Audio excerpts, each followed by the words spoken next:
आप लोग उम्मीद करता हूँ आप लोग बहुत अच्छे होंगे, तैयारी भी आपकी बहुत बेहतर ढंग से चल रही होगी।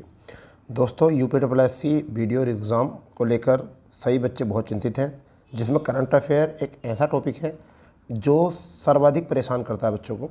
और अब उस परेशानी को दूर करने के लिए हमने एक मुहिम शुरू की है, जिसकी आज हमारी ये तीसरी वीडियो है।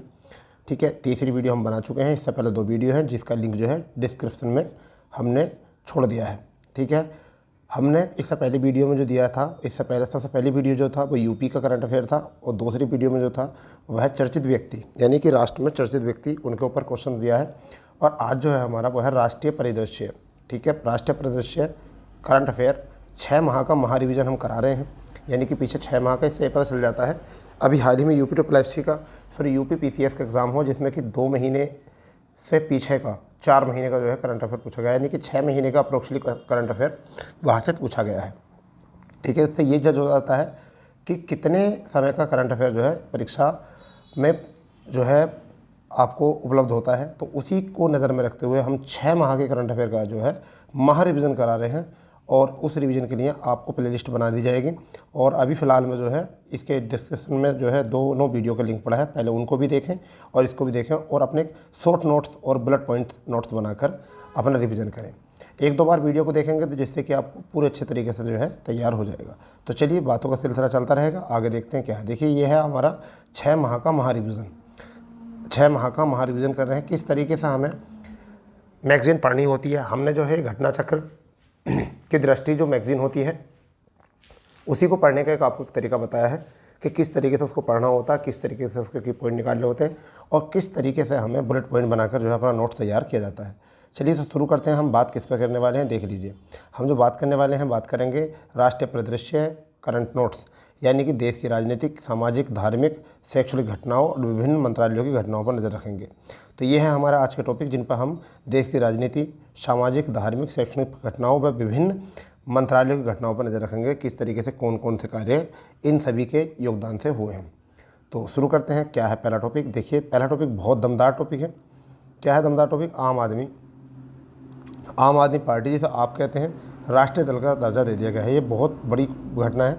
ठीक है, अब बात करते हैं चुनाव चिन्ह आरक्षण व आवंटन आदेश 1968 के तहत राष्ट्रीय दलों को मान्यता देने हेतु कुछ मापदंड निर्धारित किए गए हैं। तो ये मापदंड जो है ये आप अपनी कॉपी में अच्छे तरीके से लिखेंगे। पहला मापदंड क्या होता है? पहला मापदंड होता है लोकसभा या विधानसभा के किसी आम चुनाव में उस राजनीतिक दल को न्यूनतम किन्हीं 4 राज्यों में से प्रत्येक राज्य में कुल वैध मतों का न्यूनतम 6% प्राप्त हो। यानी कि आपके विधानसभा चुनाव हो या लोकसभा चुनाव हो, उसमें जो आम चुनाव होते हैं, राजनीतिक दल होते हैं, को न्यूनतम किन्हीं 4 राज्यों में प्रत्येक राज्य में कुल वैध मतों का 6% मत प्राप्त होने होते हैं, और उसने लोकसभा की न्यूनतम 4 सीटें भी जीती हों।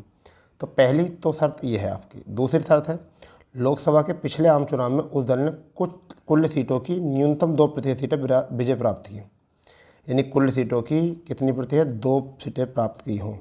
मतलब कि लोकसभा में अगर टोटल सीटें होती हैं आपकी 443, और 443 का 2% अगर हम निकालेंगे तो लगभग 8 से 9 सीट जो है आपको प्राप्त होनी चाहिए।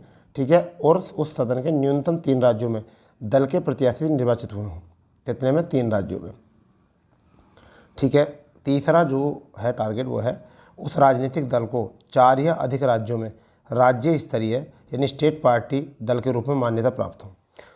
उपरोक्त शर्तों को अगर कोई पूरा करता है तो वह राष्ट्रीय दल का दर्जा जो है उसको मिल जाता है। ये बात आपको याद रखनी है। ठीक है, अब कुछ तथ्य देख लेते हैं। क्या है? ये घटना घटी है, यानी ये जो ऐतिहासिक कदम हुआ है वो हुआ 10 अप्रैल 2023 को। भारतीय निर्वाचन आयोग ने दिल्ली के मुख्यमंत्री अरविंद केजरीवाल के नेतृत्व वाली आम आदमी पार्टी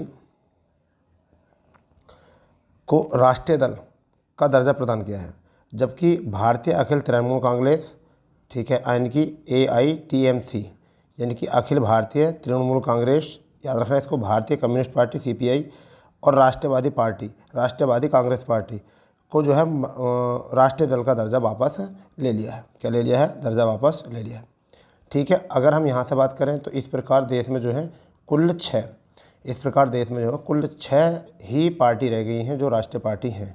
ठीक है, और आगे कुछ भी बात करने की जरूरत नहीं है, बस ये देख लेना कि यहाँ पर जो गुजरात में विधानसभा चुनाव संपन्न हुए हैं तो उसमें आम आदमी पार्टी ने जो है अपना वैध मतों का कितना प्राप्त किया है, वो 12.9% प्राप्त किया है, जिससे कि आम आदमी पार्टी ने 5 सीटें भी जीती हैं। कितने में से? 182 सीटों में से गुजरात विधानसभा चुनाव में। ठीक है, आरी बात समझ में? इसके अकॉर्डिंग क्या है, इस प्रकार आम आदमी पार्टी गुजरात उच्च स्तरीय दल के रूप में मान्यता प्राप्त करने हेतु निर्धारित किया गया है। और इससे पहले आम आदमी पार्टी को पंजाब, गोवा, राष्ट्रीय राजधानी दिल्ली में पहले से ही राष्ट्रीय स्तरीय दर्जा मिला हुआ था। यानी कि अब कुल चार राज्यों में है, कुल 4 राज्यों में राष्ट्रीय पार्टी का दर्जा जो है इसको मिल चुका है। ठीक है, यानी कि राज्य पार्टी का दर्जा दिया जा चुका था, जिससे क्या था कि इसके 1968 के आरक्षण आवंटन आदेश के अनुसार जो है इनको राष्ट्रीय राजधानी क्षेत्र दिल्ली में शामिल किया गया है। ठीक है भाई, अगर हम बात करते हैं चुनाव चिन्ह झाड़ू है, अब हम बात करते हैं उन 6 की 6 पार्टियों की जो आपकी राष्ट्रीय दल पार्टी हैं। ठीक है, आपको यही नोट करना है अच्छे से, जितना मैं आपको बता रहा हूँ केवल इतने पर कवर करिए और फिर देखिए आप कितने अच्छे तरीके से जो है क्वेश्चंस बना लोगे। तो पहला है भारतीय राष्ट्रीय कांग्रेस INC। ठीक है, दूसरा है Bharatiya Janata party BJP, Bahujan Samaj party Baspa, भारतीय कम्युनिस्ट पार्टी मार्क्सवादी यानी कि CPIM, national people's party NPP और आम आदमी पार्टी आप। यही 6 पार्टी हैं जिनको राष्ट्रीय दल का दर्जा दिया गया है या है प्राप्त। चलिए, अब जो क्वेश्चन है बहुत इंपॉर्टेंट क्वेश्चन है, यानी कि वाइब्रेंट विलेज प्रोग्राम। ठीक है, पहली बात यह है केंद्रीय वित्त मंत्री द्वारा, किसके द्वारा? बजट भाषण में जो है 2022-23 के दौरान वाइब्रेंट कार्यक्रम योजना की जो है घोषणा की गई थी। ठीक है भाई, BBP इसको कहते हैं। इसमें छिटपुट जनसंख्या वाले कनेक्टिविटी व अवसंरचना वाले उत्तरी सीमा वाले जो सीमावर्ती गांव हैं उनकी विकास के लाभों की बात की गई है। देखिए, ये अगर बात करें कब की गई है, 10 अप्रैल 2023 को गृह मंत्री अमित शाह ने क्या है वाइब्रेंट योजना कार्यक्रम लॉन्च। अब देखिए इसमें क्या है कि जितने भी उत्तर पूर्वी सीमा के जो राज्य हैं उनको जो सीमावर्ती राज्य हैं उनके विकास के लिए कहा गया था। इसी के अंतर्गत क्या था कि जितने भी वो अंतिम जिले गाँव हुआ करते थे उनको अंतिम गाँव का दर्जा न देकर प्रवेश गाँव या पहला गाँव का दर्जा देने की बात यहाँ पर की गई है। ठीक है, चलो आगे देखते हैं क्या है। अंजाम जिले के एक सीमावर्ती गाँव कीवितु, ठीक है, कीवितु जो हमारा पूरब का सबसे लास्ट बिंदु है, कीवितु में लॉन्च किया था। कहाँ पर क्या है ये? कीवितु में लॉन्च किया, अरुणाचल प्रदेश का। क्योंकि जैसे भारत के 4 पॉइंट हैं तो ऊपर का तो है इंदिरा पॉइंट, ऊपर का है इंदिरा कोल, नीचे का इंदिरा पॉइंट, इधर का है गोरमाथा पश्चिम का और इधर का कीवितु। तो ये कीवितु पूर्वी बिंदु है। ठीक है, तो उसी में इसको शुरू किया गया। बात करते हैं क्या है। उल्लेखनीय है कि 15 फरवरी 2023 को प्रधानमंत्री नरेंद्र मोदी की अध्यक्षता में केंद्रीय मंत्रिमंडल पाइवेट योजना को मंजूरी मिली है। बहुत बढ़िया बात है। केंद्रीय प्रयोजन योजना है, किसकी योजना है? केंद्र की योजना है और ये 26 तक चलेगी। ये क्वेश्चन बहुत इंपॉर्टेंट है। 22-23 से ये कहाँ तक चलेगी? 25-26 के लिए प्रदान की गई है। यानी कि 22-23 से कब तक? 25-26। इसको तो बिल्कुल माइंड में फिट कर लीजिए। और वित्तीय आवंटन जो किया गया है वो कितना किया गया है? 4800। ठीक है, कितने राज्य इसके अंतर्गत आते हैं ये भी आपको पता होना चाहिए, बिल्कुल इंपॉर्टेंट क्वेश्चन है। कितने? 4 राज्य आते हैं, यानी कि हिमाचल प्रदेश, अरुणाचल प्रदेश, सिक्किम, उत्तराखंड। हिमाचल प्रदेश, अरुणाचल प्रदेश, सिक्किम और उत्तराखंड आते हैं, जिसके 19 जिले, 46 ब्लॉक और 2967 गाँव इसमें रहेंगे। ठीक है, प्रथम चरण में जो है 662 गाँवों की पहचान की जाएगी। दूसरे चरण में जिसमें से अरुणाचल प्रदेश के गाँव जो है वो 455 है। ठीक है भाई, इतना बात आ चुका है। ठीक है, और हमें कोई जानकारी करने की इसमें ज़रूरत है नहीं। ये बस ये देखना vibrant village plan action plan क्या है? ग्राम पंचायतों की सहायता से जिला प्रशासन का निर्माण किया जाएगा। ठीक है, इतनी पहचान इसमें करनी है, बस इतना आपको याद रखना था। सॉरी। अब जो हम बात करने वाले हैं वो बात करने वाले हैं मेघालय, नागालैंड, त्रिपुरा विधानसभा चुनाव हुए हैं 2023 में। तो वहाँ देख लेते हैं क्या हुआ है। तो देखिए क्या है। मेघालय, नागालैंड, त्रिपुरा स्वतंत्र निष्पक्ष सहभागी निर्वाचन संपन्न कराए गए हैं, बस इतना याद रखना है आपको।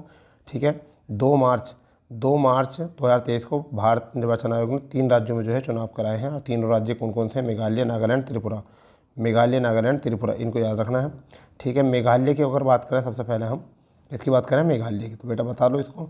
10वीं मेघालय की विधानसभा है, 15 मार्च 1923 को निर्धारित की गई है समाप्ति इसकी, जिसमें 27 फरवरी 2023 को ये एक चरण में संपन्न हुए हैं। कहाँ पर हुए? एक चरण में संपन्न हुए हैं। यहाँ से अगर हम बात करें नेक्स्ट में, तो देखिए क्या है इसका, राज्य में विधानसभा निर्वाचन क्षेत्रों की कुल संख्या जो है वो कितनी है, 60 है।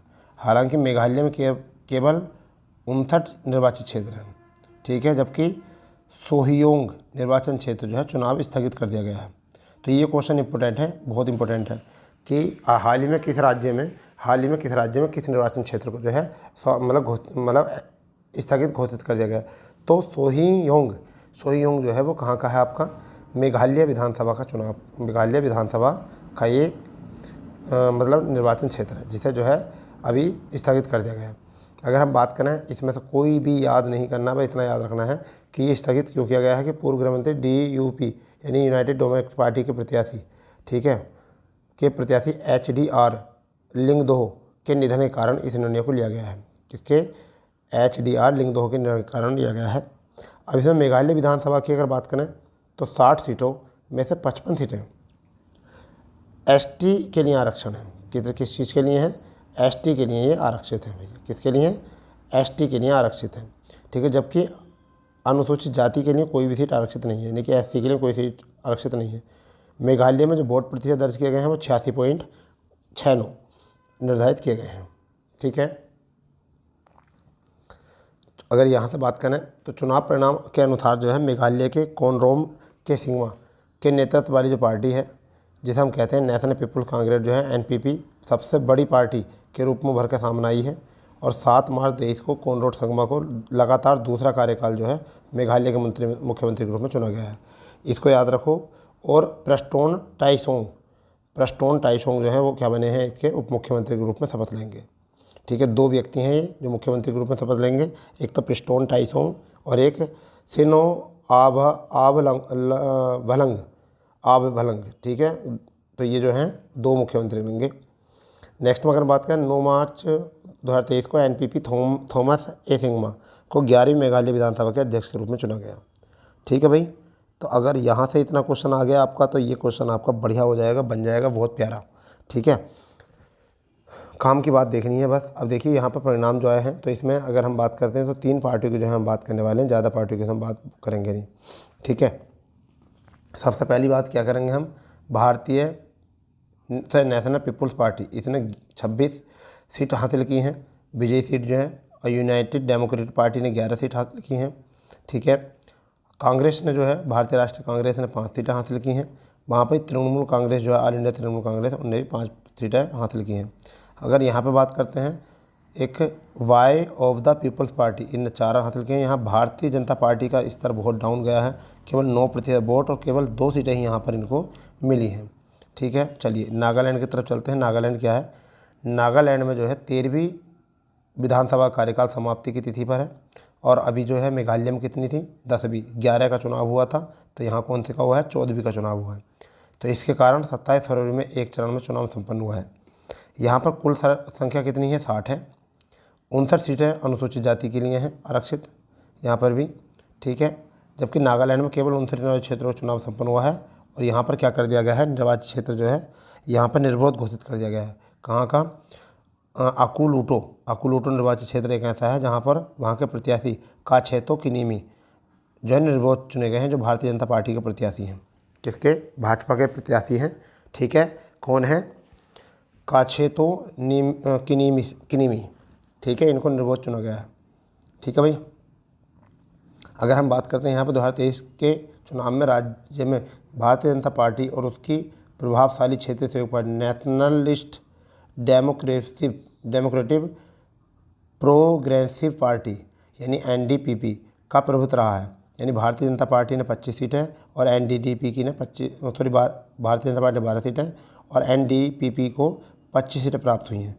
और वर्ष 2023 में चुनाव में नागालैंड के इतिहास में पहली बार कोई महिला विधायक के रूप में निर्वाचित हुई हैं, ठीक है। महिला विधायक के रूप में निर्वाचित हुई हैं, ये भी बहुत इंपॉर्टेंट बात है, ठीक है। आगे देखते हैं। यह उपलब्धि NDT की हैकानी जुखातू को प्राप्त हुई। किसको मिली है, हैकाती जुखातू को मिला है। दीमापुर 3rd निर्वाचित क्षेत्र विजय घोषित की गई हैं, ठीक है। NDTP जो है ये अन्य महिला प्रत्याशी जो हैं सैलहोती ओनो क्रूस जो पश्चिमी आगामी की हैं, ठीक है। और यहाँ से कोई खास क्वेश्चन याद करने की ज़रूरत आपको नहीं है, बस मुख्यमंत्री याद रख लेना, नेफ्यूरियो कौन है, नेफ्यू रियो जो है मुख्यमंत्री बने हैं, इसके शपथ ग्रहण करेंगे। ठीक है, उप मुख्यमंत्री नहीं पूछे जाते हैं, ऐसे में आपको नहीं याद रखना है। ठीक है, 14वीं विधानसभा के चुनाव के अध्यक्ष के रूप में, ये भी आपको याद नहीं रखना है। अगर सीटों की बात करें यहाँ पर, तो NDPP जो है 25 सीटें लेकर आई है, भारतीय जनता पार्टी 12 सीटें लेकर आई है, कांग्रेस जो है, नेशनल कांग्रेस जो है वो कितनी लेकर आई है, 7 सीटें लेकर आई है, और नेशनल पीपल्स पार्टी जो है 5 सीटें, और लोक जनशक्ति जो है 2 सीटें लेकर आई है यहाँ पर, और नागा पीपल्स फ्रंट ये 2 सीटें लेकर आए हैं। अगर हम बात करते हैं त्रिपुरा की, तो 12वीं त्रिपुरा विधानसभा कार्यकाल समाप्त हुआ है। ठीक है, और तो 13वीं हुआ। तो देखिए, सबसे पहले मेघालय में 11वीं का चुनाव हुआ है, 11वीं का चुनाव हुआ है, नागालैंड में 13वीं का चुनाव हुआ है, जबकि नागालैंड में 14वीं का प्रारंभ हुआ है, और त्रिपुरा में 13वीं। ठीक है भाई, तो इस तरीके से ये भी याद रखना कौन कौन सी लोकसभा का चुनाव यहाँ पर विधानसभा का चुनाव हुआ है। ठीक है, यहाँ भी याद रखना संपन्न वही हुए हैं, एक ही चरण में संपन्न हुए हैं। यहाँ भी कुल 60 सीटें हैं, और 10 सीटें आरक्षित जाति अनुसूचित जाति के लिए हैं, और 20 अनुसूचित जनजाति के, यानी 10 ST के लिए हैं, SC के लिए हैं, और 20 ST के लिए हैं। ठीक है भाई, इस चुनाव में त्रिपुरा में भारतीय जनता पार्टी और उसके सहयोगी इंडिजिनस पीपुल्स फ्रंट त्रिपुरा यानी कि 33 सीटें जीत के सफल रही है। तो यहाँ भी भाजपा की सरकार और उसकी सहयोगी पार्टी IPFT जो है 33 सीटें जीत के जो है सफल रही है। और 8 मार्च 2023 को भाजपा के नेता मणिक साहा दूसरे कार्यकाल के लिए त्रिपुरा के मुख्यमंत्री बने हैं। कौन है? मणिक साहा। ये इंपॉर्टेंट है बात। ठीक है भाई, आगे बात करें 2024 जो विश्व बंधु सेन त्रिपुरा के विधानसभा के अध्यक्ष निर्वाचित किए गए हैं। तो इस तरीके से जो हमने क्वेश्चन कर लिया है कवर। यहाँ देख लेते हैं पार्टी कितनी जीती हैं। भारतीय जनता पार्टी 32 सीटें जीती हैं, ठिपरा मोठा पार्टी 13 जीती हैं, कम्युनिस्ट ऑल इंडिया पार्टी जो है 11 सीटें जीती हैं। ठीक है भाई, भारतीय राष्ट्रीय कांग्रेस जो है 3 सीटें और indigenous people's front of Tripura 1 seat. इस तरीके से ये सीटें यहाँ पर जीते हैं। अगला क्वेश्चन जो है बहुत इंपॉर्टेंट क्वेश्चन है, बहुत इंपॉर्टेंट क्वेश्चन। ठीक है भाई, इतना प्यारा क्वेश्चन है कि बहुत प्यारा क्वेश्चन है, आप इसको बना के देख लेंगे अच्छे से। ठीक है भाई, तो क्या है ये? India justice report 2022। India justice report 2022 23 में आई है, मगर है कौन सी? 22 की।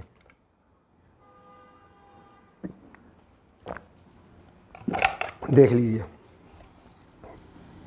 इंडिया जस्टिस रिपोर्ट अपनी तरह की पहली राष्ट्रीय आपराधिक रिपोर्टिंग, ठीक है, ये हुई है। इसके 4 स्तंभ होते हैं, एक तो पुलिस न्याय प्रणाली के, दूसरा जेल, तीसरा जेल प्रणाली, तीसरा जो होता है न्यायपालिका, चौथा होता है कानूनी सहायता। मापने के लिए होता है 4 चीज़ों को। मुख्य तथ्य की अगर हम यहाँ बात करें तो देखो क्या है, ये इंडिया जस्टिस रिपोर्ट सबसे पहली बात है तीसरा संस्करण है। ठीक है, इंडिया जस्टिस रिपोर्ट का तीसरा संस्करण है। इसे कौन जारी करता है? तो इतना बड़ा नाम है कि इसको आप याद नहीं रख सकते हैं। कॉमनवेल्थ ह्यूमन राइट्स इनिशिएटिव या Common Cause Centre for Social Justice Centre Vidhi, ये बहुत बड़ा है, इसको आप याद नहीं, केवल याद करो तीसरा है। और कब की रिपोर्ट है? 22 की, और आई कब है? 23 में, 4 अप्रैल 23 में। मोस्ट है ये। ठीक है, कौन सी है? तीसरा संस्करण है।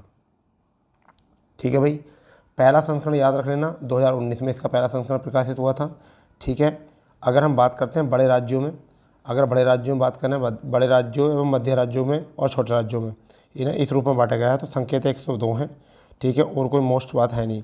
अगर हम बड़े राज्यों की बात करें तो सबसे ज़्यादा बढ़िया रैंकिंग जो मिली है वो कर्नाटक को मिली है, भारत का श्रेष्ठ राज्य बना है। ठीक है, और अंतिम उत्तर प्रदेश अंतिम पायदान पर 18वीं रैंक पर। ठीक है, बड़े राज्यों में सबसे अच्छा स्कोर कर्नाटक का है, और छोटा राज्यों का वो न्यूनतम स्कोर जो है उत्तर प्रदेश का है।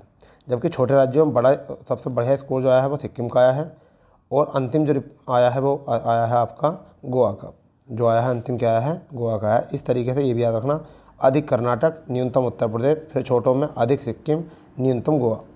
ठीक है भाई, 4 स्तंभों की बात करते हैं। यहाँ देख लेंगे क्या कंडीशन है। देखिए, पहले नंबर पर जो है वो कौन कौन है? बड़े राज्यों में कर्नाटक है। ठीक है, कौन कौन है? कर्नाटक है, दूसरे में तमिलनाडु, तीसरे में तेलंगाना। क्या है? दूसरे में तमिलनाडु, तीसरे में तेलंगाना। ये याद रखने हैं। ठीक है भाई, यानी कर्नाटक पहले नंबर पर, दूसरे पर तमिलनाडु, तीसरे पर तेलंगाना। इसको याद रखना बड़े राज्यों में। छोटे राज्यों में अगर हम बात करें, छोटे यानी अगर अंतिम में देखें तो अंतिम में अगर हम देखेंगे तो बिहार का 16वां स्थान है, पश्चिम बंगाल का 17, और अंतिम 18वां स्थान जो है यूपी का है, इन्हीं में। ठीक है, अगर हम बात करते हैं यहाँ पे उत्तर प्रदेश की रैंकिंग अगर बात करें तो पुलिस मामले में जो रैंकिंग 15 है। पुलिस मामले में रैंकिंग कितनी है? 15 है। जेल प्रणाली में 17 है, और न्याय प्रणाली में कितनी है? 15 है।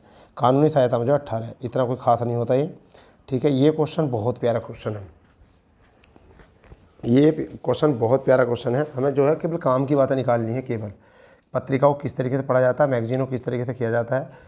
एमवी गंगा विलास यानी विश्व का सबसे लंबा नदी क्रूज कौन है? एमवी गंगा विलास, विश्व का सबसे लंबा नदी क्रूज, यानी कि NWA national water way act, राष्ट्रीय जलमार्ग अधिनियम 2016 कब लागू हुआ था? 12 अप्रैल 2016 को लागू हुआ था।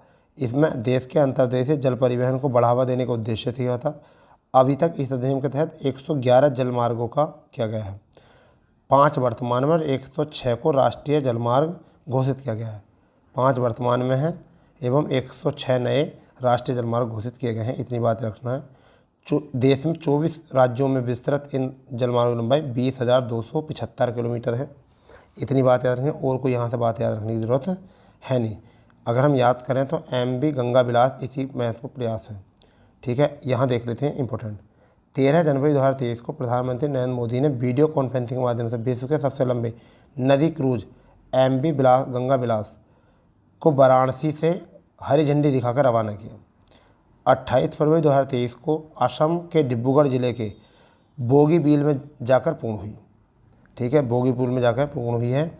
और यह लगभग 3200 किलोमीटर की यात्रा रही, जिसमें भारत के साथ बांग्लादेश के कुछ क्षेत्रों की यात्रा भी शामिल थी, ठीक है। एमवी गंगा विशाल क्रूज यात्रा राष्ट्रीय नेशनल हाईवे वन हल्दिया से प्रयागराज और राष्ट्रीय जलमार्ग संख्या सदिया से धुबरी से होकर गुजरी है, ठीक है भैया। तो हल्दिया से प्रयागराज पहला है NWW, ठीक है, और दूसरा जो है NWW वो कहाँ पर है? वो है सदिया से धुबरी असम में, ठीक है। तो ये दोनों भी याद रख लेने हैं आपके यहाँ से स्टैटिक में।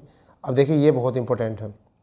राष्ट्रीय राजमार्ग वन जो गंगा भागीरथी हुगली नदी की प्रणाली से निर्मित है, इसे, जबकि राष्ट्रीय जलमार्ग 2 जो है वो ब्रह्मपुत्र नदी प्रणाली से बना हुआ है।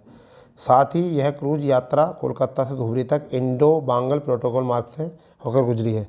यह यात्रा कुल 27 नदी प्रणाली से होकर गुजरी है, कितनी है? 27 से, ठीक है। इसको ज़्यादा दिमाग में नहीं रखना है, ठीक है। इनको भी मत रखो, विश्व धरोहर कुछ नहीं रखना है, कुछ भी, ठीक है। ये अच्छा है कि पहली यात्रा में स्विट्जरलैंड के 32 पर्यटन शामिल थे।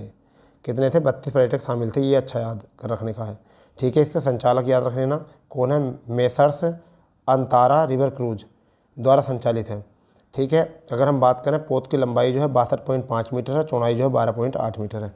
तो अच्छा है, काफ़ी बड़ा है, यानी कि 62.5 मीटर और आपका चौड़ाई 12.8 मीटर, इसलिए काफ़ी बड़ा इसको कह सकते हैं हम, ठीक है। प्रदूषण नियंत्रक है ये, ठीक है। जैसे टेंट सिटी कहते हैं जिसको, टेंट सिटी क्या है इसको देखिए। टेंट सिटी एमवी गंगा विलास क्रूज के उद्घाटन के दौरान प्रधानमंत्री ने वाराणसी में टेंट सिटी का भी उद्घाटन किया है। टेंट सिटी का निर्माण सार्वजनिक निजी भागीदारी के प्रारूप में वाराणसी विकास प्राधिकरण कर दिया गया है। अब ये प्रतिवर्ष अक्टूबर से जून तक संचालित होगी टेंट, ठीक है भाई। अगर हम यहाँ बात करें तो ये क्या है? प्रधानमंत्री पश्चिम बंगाल में हल्दिया मल्टी मोडल टर्मिनल से द्वारा उद्घाटित है, और कोई याद रखने की ज़रूरत इसमें नहीं है। आपको और कोई बात इसमें याद रखने की ज़रूरत नहीं है भैया, ठीक है। इसको अच्छे से तैयार करो, आप बहुत अच्छे से तैयार करना है, ठीक है। चलिए नेक्स्ट देखते हैं। केरल उच्च न्यायालय, कौन सा? केरल उच्च न्यायालय जो है क्षेत्रीय भाषा में निर्णय देने वाला पहला उच्च न्यायालय बना है। पहली बात तो यही है मोस्ट। केरल उच्च न्यायालय जो है वो क्षेत्रीय भाषाओं में निर्णय देने वाला पहला उच्च न्यायालय बन गया है, ठीक है। संविधान की 8वीं अनुसूची में कितनी भाषाएं हैं? आपकी 22 भाषाएं हैं। 22 की 22 आप आज ऑफलाइन क्लास में बताई थी और आज मैं यहाँ भी बता देता हूँ आपको क्या है। 22 की 22 याद होनी चाहिए, क्योंकि हिंदी के लिए मोस्ट है और ये जीएस के लिए मोस्ट है। कई बार क्वेश्चन पूछा गया है, एनटीपीसी में क्वेश्चन पूछा गया है और आपका वीडियो में भी क्वेश्चन पूछा जाएगा कि निम्न से कौन सी भाषा जो है वह 22 भाषाओं में उल्लेखित नहीं है। तो वहाँ पर आपकी अंग्रेजी आ सकती है या भोजपुरी आ सकती है, इन दो में से कोई सी एक आ जाती है, ठीक है भाई। तो मैं याद करता हूँ, पहले देखो ए से असमिया, बी से बांग्ला, डी से बोडो, फिर देखिए डोगरी, गुजराती, ठीक है, कन्नड़, कश्मीरी, कोंकणी, मैथिली, मणिपुरी, मराठी, हिंदी, नेपाली, उड़िया, पंजाबी, संस्कृत, संथाली, सिंधी, तमिल और 20वीं तेलुगु, उर्दू, 22वीं है मलयालम। मैं अगर यहाँ बताऊँ तो देखिए 15वीं भाषा सिंधी थी, ये अभी इन्होंने क्रम से नहीं दिया। 15वीं भाषा जो सिंधी थी, जो 21वें संविधान संशोधन 1967 में जोड़ी गई थी। 21वां संविधान संशोधन 1967 में जोड़ी गई थी। ठीक है भाई दोस्तों। इसके बाद में 3 मणिपुरी, कोंकणी, मणिपुरी और नेपाली, कोंकणी, मणिपुरी, नेपाली जो जोड़ी गई थी। 71वां संविधान संशोधन हुआ था और 1992 में हुआ था।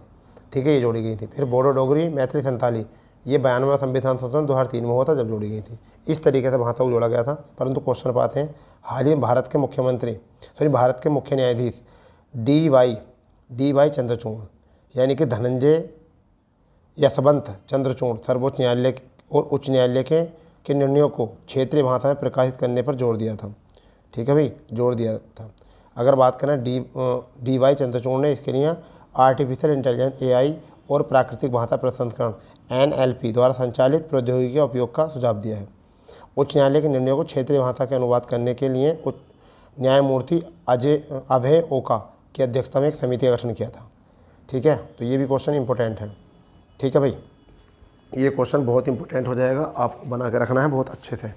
ठीक है, अगला क्वेश्चन जो है ये भी बहुत प्यारा है। क्या क्वेश्चन है ये देख लीजिए। देखिए, अभी जो है ना हमें बहुत काम करना है, आप टेंशन ना लो। अभी जो है हमें बहुत काम करना है इसमें।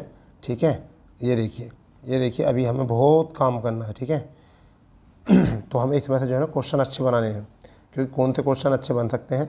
तो इसलिए मैं आपको बता रहा हूँ कि हमें जो है आज का टारगेट हमारा जो है हम लगभग 10 से 15 क्लासों में पूरी जो है ये कवर करा देंगे आपको।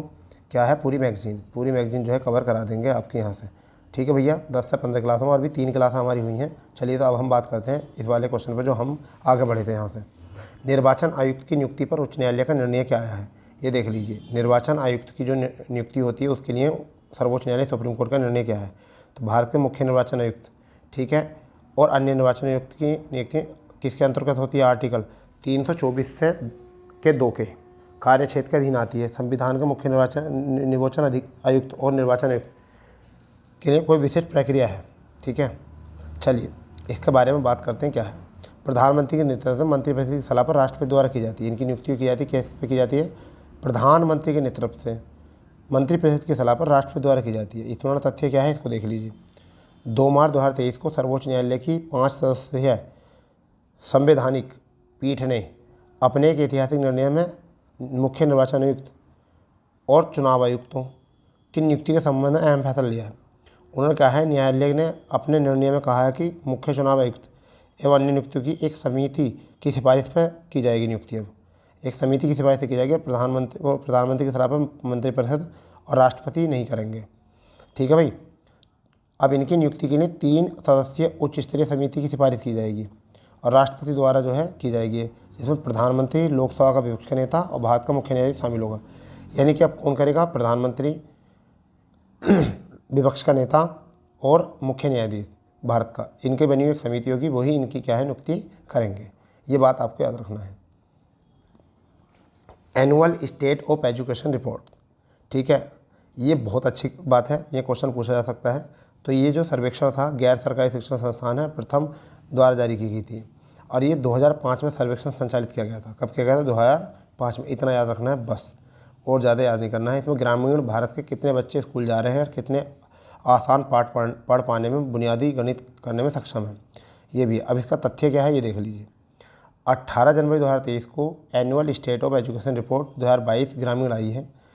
रिपोर्ट में ग्रामीण भारत के 3 से 16 वर्ष की आयु के वर्ग के बच्चों की नामांकन की स्थिति दर्ज हुई है। ये पहली बात यह है, किस डेट को, किस अवधि की। ये क्वेश्चन आएगा, इसको मोस्ट कर लीजिए कि इसमें अवधि पूछी जाएगी। जब भी अवधि वाले क्वेश्चन होते हैं तो ये क्वेश्चन पूछे जाते हैं। ठीक है भाई, तो क्या है ये, नामांकन स्थिति दर्ज की गई है। इसके साथ ही 5 से 16 वर्ष की आयु के बच्चों को पढ़ने की गणित की बुनियादी क्षमता केंद्रित की गई है। ठीक है, तो नामांकन की जो है 3 से 16 तक की और 5 से 16 तक की जो है वह है गणित को सीखने की। ठीक है भाई, असर जो है 2022 में भारत के 2616 जिले में 19,060 गाँवों को शामिल किया गया। ठीक है, और 6 वर्ष से 14 वर्ष तक के बच्चों के नामांकन दर्ज कराए हैं और 15 वर्षों से 95% से ऊपर रही है। ये भी अच्छा है। ठीक है, अपने देश में कुछ तो चलो अच्छा हो रहा है। ठीक है, कुछ तो ऐसा लग रहा है कि हमें अच्छा हो रहा है। ठीक है, चलिए आगे देखते हैं क्या है। आगे देखते हैं यहाँ पर क्या है कि 2018 में अंक, पुरानी बातों को छोड़िए, बिल्कुल इसको नहीं पढ़ना है, बिल्कुल नहीं पढ़ना। उत्तर प्रदेश में परसेंटेज कितना रहा, 4% रहा है, इसको भी नहीं पढ़ना है।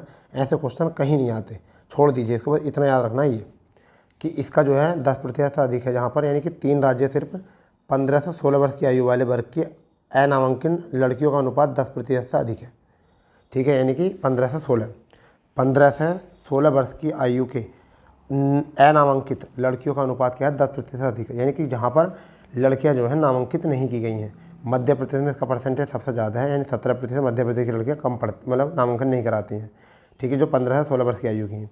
उत्तर प्रदेश की अगर बात करें तो 15% है, और छत्तीसगढ़ की बात करें तो कितनी है, 11.2%। ये क्वेश्चन इसलिए मोस्ट है। ठीक है, अब देखिए हुबली जंक्शन जो है विश्व का, हुबली जंक्शन जो है बहुत इंपॉर्टेंट है। हुबली जंक्शन जो है विश्व का सबसे लंबा रेलवे प्लेटफॉर्म बन गया है। ठीक है, कुछ नहीं करना है इसमें, कुछ नहीं करना है। इसका जो नाम था वो क्या था, श्री सिद्धारूढ़ा स्वामी जी हुबली जंक्शन, पूरा नाम ये है। क्या है, श्री सिद्धारूढ़ा स्वामी जी हुबली जंक्शन। ठीक है भाई, क्या है इसका नाम, इस नाम को देखिए क्या है, नाम है आपका हुबली जंक्शन। ठीक है, ये क्या है, श्री सिद्धारूढ़ा स्वामी जी हुबली जंक्शन। ठीक है भाई दोस्तों, अब ये है 2015 में हुबली जंक्शन का नाम बदलकर हुबली जंक्शन कर दिया था। ठीक है, इसका नाम बदल कर कर दिया गया था, 2015 में नाम बदला था। ठीक है, इसका और नाम बदल कर इसको क्या कर दिया था, हुबली जंक्शन कर दिया था। सितंबर यानी पुणे सितंबर 2022 में इसका नाम बदल कर फिर यही कर दिया गया। ठीक है, क्या कर दिया गया, सितंबर 2020 में क्या कर दिया गया, 2020 में इसका नाम बदल कर फिर वही कर दिया, SSS हुबली जंक्शन कर दिया गया। यह है रेलवे स्टेशन दक्षिण पश्चिम रेलवे, यानी कहाँ पर, दक्षिण पश्चिम रेलवे में आता है, ये भी अच्छा है। और हुबली रेलवे मंडल का हिस्सा है ये। हुबली जो है धारवाड़ कर्नाटक में है, ये याद रखना, हुबली कहाँ पर, धारवाड़ कर्नाटक में। स्मरण तथ्य की अगर बात करें तो 13 जनवरी 2023 को ये काम किया गया था, गिनीज वर्ल्ड रिकॉर्ड में दर्ज किया गया है इसको। और प्लेटफॉर्म नंबर संख्या 8, हुबली जंक्शन की प्लेटफॉर्म नंबर संख्या जो है 8, विश्व के सबसे लंबे प्लेटफॉर्म है का दर्ज किया है। कौन सी, प्लेटफॉर्म नंबर संख्या 8। ठीक है, जिसकी लंबाई की अगर बात करें, उद्घाटन जो है मोदी जी ने किया है, लंबाई की बात करें तो 1507 मीटर है, 1507। ठीक है, अगर बात करें तो इन्होंने किसने पीछे छोड़ा है, उत्तर प्रदेश गोरखपुर स्टेशन के प्लेटफॉर्म को पीछे छोड़ा है। चलिए इसकी आगे देखिए, यह है सूची, इसको याद रख लेना। ठीक है, तो सबसे नंबर 1 पर जो है वो है हुबली जंक्शन, कर्नाटक का है, 1507 इसकी लंबाई है। फिर है गोरखपुर जंक्शन, उत्तर प्रदेश का है, 1366.3 इसकी लंबाई है। फिर है कोल्लम जंक्शन, केरल का है, कोल्लम जंक्शन केरल का है, और 1180.5 इसकी लंबाई है। फिर है चौथा खड़गपुर जंक्शन, और ये जो है पश्चिम बंगाल का है, 1072.5 ये इसकी है। फिर है state steam Subway, Chicago America में, ये है 1067.1, तो ये विश्व का है। ठीक है, 5वां। ठीक है भैया, तो यहाँ से आपको ये बन गया है क्वेश्चन, बहुत इंपॉर्टेंट। चलिए अब देखते हैं यह क्वेश्चन क्या है। विदिशा जो है 5G तकनीक लागू करने वाला पहला आकांक्षी जिला बना है। ठीक है, देश के 112 सर्वाधिक अल्प विकसित जिलों में तीव्र और प्रभावी तरीके से रूपांतरित करने के उद्देश्य से मोदी जी ने 2018 में, जनवरी 2018 में आकांक्षी जिला कार्यक्रम शुरू किया था। तो ये याद रखना कब शुरू किया था, 2018 में शुरू किया गया था। 112 आकांक्षी जिलों को, उत्तर प्रदेश के 8 जिले हैं इसमें, उत्तर प्रदेश के 8 जिले हैं। आपको वो 8 के 8 याद रखने, क्यों याद रखने, क्योंकि उत्तर प्रदेश के एग्जाम देने जा रहे हो आप। तो सबसे पहले बहराइच याद रखना है, बलरामपुर याद रखना है, चंदौली याद रखना है, चित्रकूट याद रखना, फतेहपुर याद रखना, श्रावस्ती, सिद्धार्थनगर, सोनभद्र। तो देखिए दोबारा कर लेंगे, बहराइच, बलरामपुर, चंदौली, चित्रकूट, 2 हो गए, 2 बैबा वाले हो गए, 2 चैचा वाले हो गए। बहराइच, बलरामपुर, चंदौली, चित्रकूट, फिर फतेहपुर, श्रावस्ती हो गया, फिर है सोनभद्र, सिद्धार्थनगर और सोनभद्र। ठीक है, ये याद रखने 8। तो कौन कौन से हैं, बहराइच, बलरामपुर, चंदौली, चित्रकूट, फतेहपुर, श्रावस्ती, सिद्धार्थनगर तथा सोनभद्र। ठीक है भाई, चलिए आगे देखते हैं क्या है। 5G तकनीक के मामले में स्टार्टअप शुरू करने के लिए भारत का पहला जो है वो बना है, कौन सा बना है, विदिशा बना है। ठीक है, अगर हम बात करें विदिशा मध्य प्रदेश का ये है, कहाँ का है ये आकांक्षी जिला, कहाँ का है, मध्य प्रदेश का है। कहाँ का है, मध्य प्रदेश का, ये याद रखो। ठीक है भाई, इतना याद रखो मध्य प्रदेश का। अब देखिए क्या होता है, एक इसमें होता है सुपर क्यूटिकल्स, ये 5G 4G समर्थित होती है। ठीक है, एक होती है एबूपोड, ये मूलभूत जीवन संरक्षण में 5G 4G एम्बुलेंस होती है। फिर है लोजी AI, ये मोतियाबिंद रोग की त्वरित प्रभावी जांच के लिए स्मार्टफोन के उपयोग से माध्यम से स्कैनिंग की जाती है। तो ये 3-4 चीज़ें हैं, इनको याद रख लेना। ठीक है, ये आपको याद रखने की ज़रूरत नहीं है कि क्या होते हैं नवाचार सवाचार। ठीक है, ये क्वेश्चन मोस्ट बन जाएगा आपका, ये क्वेश्चन जो है आपका मोस्ट बन जाएगा। कोल्लम भारत का पहला संविधान साक्षर जिला बना है, यानी कोल्लम जो है भारत का पहला संविधान साक्षर जिला बना है। यानी भारत के संविधान को लागू होने के 70 वर्ष से अधिक समय बाद भी नागरिक इसके मूल्य व दस्तावेजों को समाहित गहन संकल्पनाओं के परिचित नहीं है। अतः संविधान के संदेशों के प्रसार के उद्देश्य से सिविल सोसाइटी संगठन सरकारी लोकप्रियता को योगदान देते हुए बनाया है। अगर हम बात करें यहाँ बात करें स्मरण तथ्य की बात करें तो देखिए स्मरण तथ्य हैं 14 जनवरी 2023 को केरल के कोल्लम को भारत का पहला संविधान साक्षर जिला बनाया है। पहला संविधान साक्षर जो जहाँ के सारे लोग जो हैं संविधान के बारे में अच्छे तरीके से जानते हैं। ठीक है, यह घोषणा केरल के मुख्यमंत्री पिनाराई विजयन द्वारा की गई है। ठीक है, संविधान साक्षरता अभियान के द्वारा द सिटीजन 2022 के द्वारा का परिणाम आया है। ठीक है, इस अभियान में कोल्लम जिला पंचायत, जिला योजना समिति और केरल स्थानीय प्रशासन संस्था द्वारा शुरू किया गया था। ठीक है, अगर हम बात करें इस अभियान का मुख्य उद्देश्य जिले को संवैधानिक रूप से साक्षर बनाना है, इसका मुख्य उद्देश्य है। ठीक है भाई, अगर हम बात करें अधिक तक परिवारों में जो है 7 लाख से अधिक परिवारों में संविधान के मूल सिद्धांतों पर शिक्षित किया गया है। इसके अतिरिक्त जिले में 7 लाख से अधिक परिवारों को 10 से अधिक आयु वाले 23 लाख लोगों को संविधान के विभिन्न पहलुओं की शिक्षा दी गई है। ठीक है, अगर हम बात करें यहाँ सीनेटर भी कहा जाता है, यानी कि 2000 प्रिय शिक्षकों को सीनेटर भी कहा गया है, जिन्होंने संविधान की शिक्षा इनको दी है। ठीक है भी दोस्तों, तो ये था हमारा अब तक का जो हमने बताया है। इसमें भी एक क्लास और बनेगी जो हमारा राष्ट्रीय परिदृश्य है, तो वो क्लास हमारी कल बनेगी, इसी समय आपको उपलब्ध होगी 6:30 बजे सुबह को। ठीक है, तो हम डेली जो है आपको कोशिश कर रहे हैं कि पूरी मैगजीन को जो है आपको पूरा अच्छे तरीके से निचोड़ आपको करा दें, जिससे कि आपका प्रत्येक परीक्षा में तो सिलेक्शन हो, मतलब क्वेश्चन मिले ही, परंतु उसके साथ साथ आपका वीडियो में जो है बहुत अच्छा स्कोर बन जाए। तो दोस्तों ऐसी वीडियो को देखने के लिए हमारे चैनल पर जो नए हैं वो चैनल को सब्सक्राइब कर दें, और जो दोस्त अभी तक ये नहीं समझे हैं कि हम तैयारी के मुहिम करा रहे हैं, तो वो अपने दिमाग में अच्छे तरीके से उतार लीजिए। हम आपको बिना किसी लालच के, बिना किसी मोह के, बिना किसी पेड कोर्स के आपकी तैयारी पूरी करा रहे हैं। ठीक है दोस्तों, तो ऐसी तैयारी पाने के लिए जो है आप हमारे चैनल से जुड़े रहिए। ठीक है, मिलते हैं नए क्लास के साथ। जय हिंद, जय भारत, वंदे मातरम।